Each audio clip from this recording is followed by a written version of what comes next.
Pernahkah Anda bertanya, mengapa harga beras, minyak goreng, hingga telur terus melonjak? Meski panen sedang bagus, apakah sistem distribusi kita selama ini benar-benar berpihak pada rakyat? Atau justru dikuasai segelintir pihak?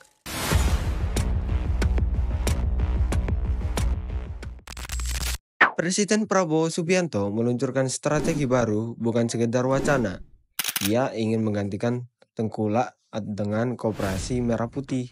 Tujuannya satu, memangkas rantai distribusi pangan dari desa langsung ke rakyat. Selama ini hasil panen dijual ke tengkulak, lalu distributor baru sampai ke konsumen. Setiap lapis mengambil margin. Akibatnya petani menjerit, harga di pasaran melambung.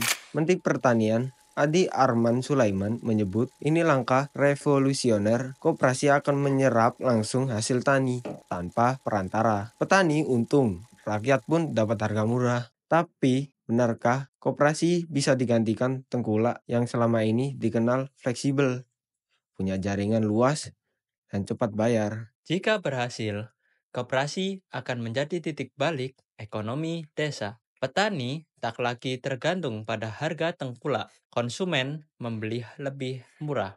Koperasi sendiri tumbuh jadi lembaga mandiri yang untung dan transparan.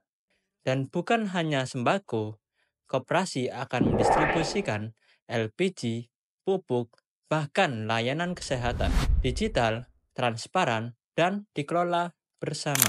Pemerintah membentuk Satgas Koperasi Merah Putih, diketuai Menko Pangan Zulkifli Hasan. Pelaksanaannya melibatkan daerah, lintas kementerian, dan digitalisasi menyeluruh. Namun, sejumlah ekonomi memberi catatan penting.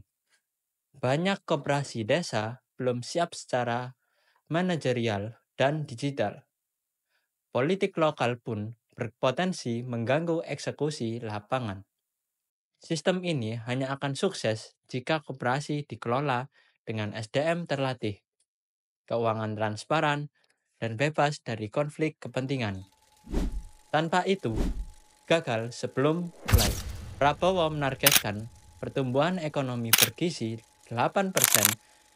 Salah satu pendorongnya program makan bergizi gratis. Strategi ini bisa mendorong permintaan lokal dan ekonomi desa. Tapi, menurut Henry Saparini dari KOR Indonesia, kita butuh lebih dari itu. Ekonomi kerakyatan ala Pancasila, revitalisasi industri, dan strategi inovatif wajib dikawal agar Indonesia bisa keluar dari jebakan negara menengah. Pertanyaannya, sekarang, apakah koperasi benar-benar bisa menjadi senjata pamungkas Prabowo menggantikan tengkulak? Atau justru akan jadi sekedar janji ekonomi populis seperti yang sudah-sudah? Pantau terus strategi ekonomi desa ala Prabowo. Disinilah nasib pangan, petani, dan masa depan desa dipertaruhkan.